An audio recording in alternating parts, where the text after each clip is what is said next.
Kaixo, gu jara ekain aitorta negea, eta gure aparkalekua erakutsiko dizuegu. Inber genuen 2 kilo jasaten txun aparkaleku bat, zuzena, nahiko zuzena, eta altua. Eta material asko erabilitzugu, hauek izan dira. Erabilitzugu kartoia, burnia, soka, kartulina, papera, binon eta gero erramintak brotxa, pintzelakta eta kuterra.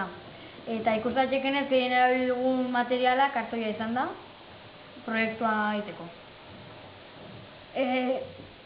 Arrampa eta ascensoria egiten bastante kostatu zaigu, baina azkenian ja lortu dugu, eta ikustatxeken ez ondo daude.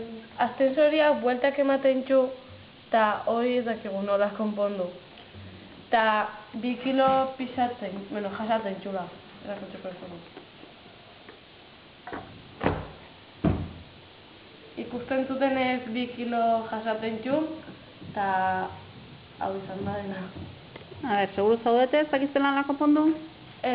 Nola egin daiteke, a ber, Hemendikan ez da kabitzen ondo, Ez que hemen bueltak ematen txu, eta ordu nola jartzen da. Bai, baina ez bueltak emateko ze behar du?